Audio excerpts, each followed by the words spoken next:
I-welcome natin back dito sa STL si Tito Ronald Llamas. Kung makatito naman ako.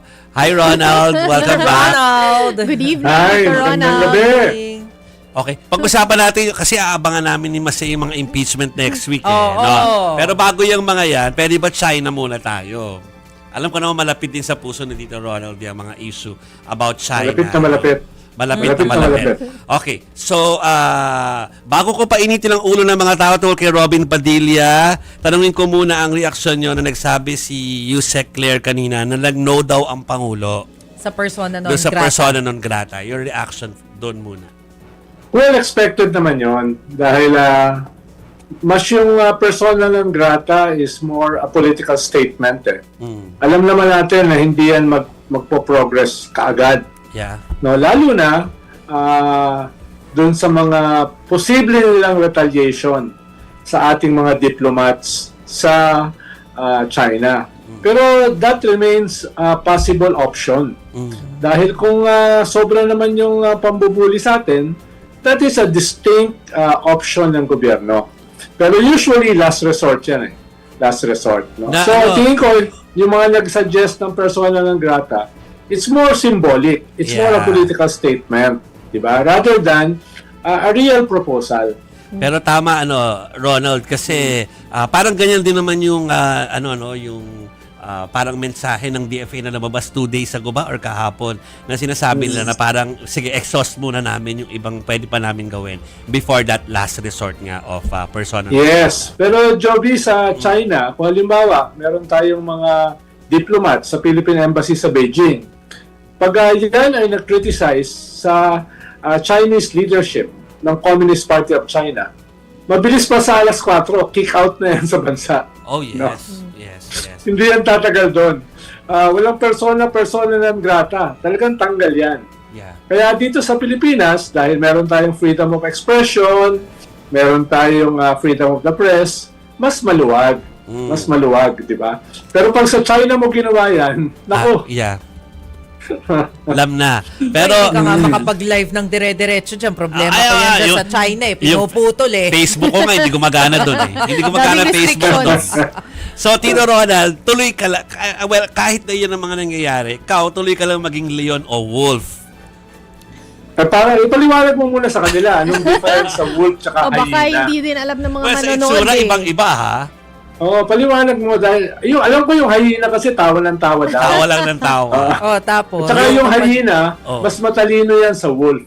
Hindi Talaga haba. ba? May yan, merong sophistication yan. Yeah. Katulad ni Joby. Oh! Ay, nako, pero sabihin, at least we'll be hearing more, hindi naman attack ang tawag, kundi criticism kung kailangan i-criticize yung ginagawa nila, gagawin ni Ronald Llamas yan. Ito ang caricature eh. Oh. Di ba? Galit na galit sila doon sa hinugot ni Tariela na caricature sa social Yes. media. Yes. Kung i-check nyo, daan-daan ang caricature ng China sa Philippine government. Hindi kakaunti marami. Marami, yeah. No? Pero na-offend ba tayo? Natatawa lang tayo. Yeah. Ito, naglabas lang si Tariela ng 3 caricature. Hindi galing sa kanya, galit na. No? So, wag naman masyadong pikon. No? Lalo na dito sa mga wolf at saka hyena.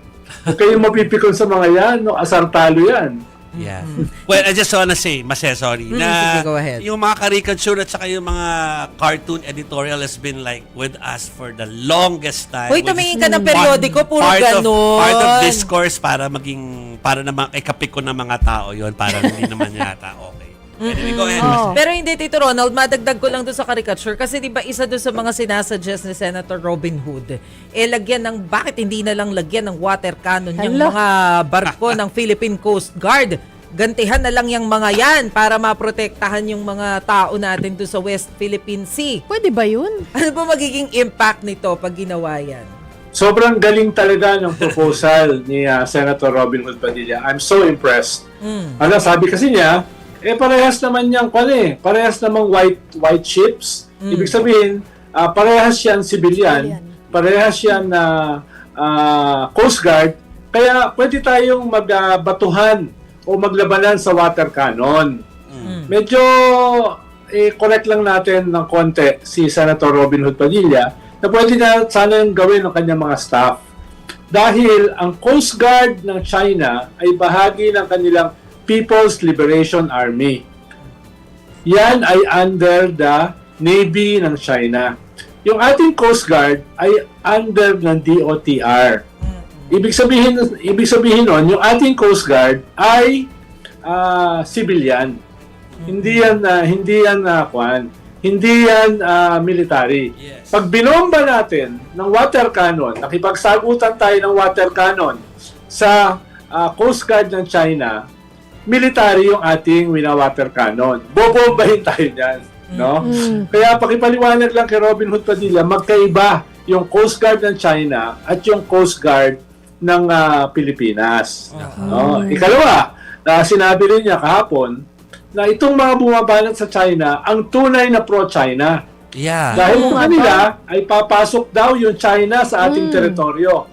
And parang nakalimutan yata ni Senator Robin Hood Padilla, no, ilang taon na, mahigit 10 taon na nakapasok sa ating teritoryo at ang China at nagtayo na ng mga artificial islands. Yeah. At kaya nga tayo nagsampa ng kaso sa UNCLOS, Yes. sa isang international tribunal, na 10 taon this year yung ating victory, ay dahil nga ayaw nila umalis sa ating teritoryo.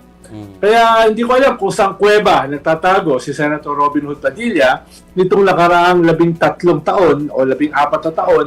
Pero paalala lang, pumasok na ang China sa ating teritoryo. Nagtayo na nga ng mga artificial islands na merong submarine fence, merong missile silos, may mall, etc. At a few months back, ang sabi ng China, pati daw ang Palawan ay bahagi ng kanilang teritoryo. Kaya paalala lang na dun sa correction lang ng kaunti. Kaunti lang naman. Sorry, No? Chiki.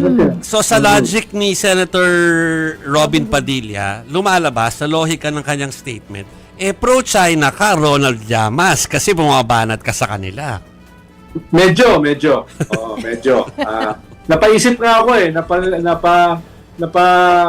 kailangan ko magnilay. Lalo na, parating na ang Holy Week, kailangan ko magnilay bakit ako pro-China. Okay. No? Dahil No, kailangan ko pagnilayang maigi yan. No? Suggestion Salamat lang naman kay yan. Senator Robin Hood Padilla. No? Suggestion Ngayon ko lang lang naman na-realize. ito, Ronald. Sabi nga ni Mariel Padilla, walang gustong gawin si Robin kundi tumulong from day one. Ay, akala ko Oo. sasabihin mo hindi natin deserve. Yun yung susunod kong sasabihin. Kailangan- Sabi niya, kaya the Filipino Sabi ni people don't Mariel. deserve him. Hindi na daw tatakbo because Oo we don't daw. deserve him. Oo. Alam mo, malaking tulong si Senator Robin Hood Padilla. No? Dahil sa kanya, ay halos lahat ng artista na tumakbo last midterm election natalo. Kaya ang laki ng tulong niya, no? Kailangan natin siyang pasalamatan na yung mga botante ay hindi na name recall lamang, hindi popularidad lamang ang magiging batayan ng kanilang pagboto. No? Dahil si Robin Hood, number 1 yan nung tumakbo siya for the Senate. Ngayon, pupusta ako, hindi na siya magna-number 1. Baka kaya hindi natatakbo. Posible. Baka na-realize niya sa kanyang data analytics na medyo delikado siya. Dahil lahat ng artista na tumakbo ay natalo. No? Kilala niyo na kung sino yung mga yon, di ko nababanggitin. Yeah. Dahil kanya tayo, nagtatrabaho yata dito yung sa istasyon na ito, yung isa ron Kaya hindi ko nababanggitin, no? Baka mapahamak pa tayo Okay. No? Huwag mo na sabihin. Okay. Hindi ko na sabihin. Gusto mo, initials na lang. Alam naman na nila yun. Hindi na. Hindi siya nagtatrabaho dito, Hindi ba talaga? Akala ko kaibigan pa naman ni Gretchen yun. Hindi, yun, siya ay nag-rent ng channel. Yun. More okay. accurately. Black timer. Oo. Black timer. Yeah. Okay. Kaibigan ni Gretchen yun dahil padala sa kanya ng mga bulaklak. Ay. Si Tito Ron. Pero teka Biglang hindi muna. kami nagsalita. Wala kaming alam dyan. Yung kanyang statement na yun ay nababasa din ng ilan na parang reminiscent of the GMA declaration in Pampanga na hindi na siya tatakbo sa pagka-presidente ng 2004 pero binawi sa Baguio at tatakbo na bigla. Hindi ba baka ganun din ang mangyari? Ay, hindi. Iba si Senator Robin Hood sa Padilla. May isang salita yan eh. Kaya pag sinabi niya na hindi na siya tatakbo, hindi na talaga siya tatakbo. Mahabang nga ako yun pag dinilay. Yeah. Parang ako, magdinilay ako, bakit ako masyadong pro-China? Aha, Grabe talaga. May weekend ka naman, Tito Ronald. Mahaba-habang panahon yan. Para pag dinilay-nilay. Medyo, susubukan kong kausapin yung aking mga halaman dahil pag nagdinilay ako, kausap ko mga halaman eh. Dahil minsan kasi sumasagot sila eh. Talaga? Mukhang iba Oo, level na yun. Minsan sumasagot sila. Subukan nyo. Minsan subukan nyo, kausapin yung mga halaman. Magninilay din kami kung bakit kami pro-China. Biglang Oo, tayo eh. pro-China. Pala kayo, basta Tayo, hindi ako pro-China. pro-China sa isyong yan. Yeah. Pati si Manny Mogato, pro-China yun. Yes. Yeah. So, Pero at least ay hindi naman nagpapanggap si Robin Hood na maging abogado ng mga Diskaya. yeah. Eh yung isang senador dyan, hindi pa naging kontento na abogado ng Diskaya. Naging abogado pa ng Chinese Embassy.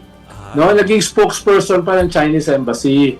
No, alam nila kung sino 'yon, no? Yeah. Sabi ko nga nung isang araw, ano kaya ang pakiramdam niya pag tumitingin siya sa salamin? Ay, oo nga. Anyway, Tito Ronald, well, sige na nga, tatanungin ko na sa kanya kung anong gagawin niya sa weekend, although alam ko naman na may programa siya sa kabilang stasyon. Oo nga. Makikipag-usap nga siya sa halaman. Sa halaman, yun ang Oo, dapat oo. sa halaman. Yan kasi yung problema pag wala kang TF at saka wala kang kontrata. Siyempre sa akin niya sasabihin Nangingibang niya. bakod ka. Nangingibang bakod ka. eto ka. Siyempre Ako na. sasabihin niya yan sa akin. Okay, so gets ko yan. So Tito Ronald, thank you for making our Friday night very interesting.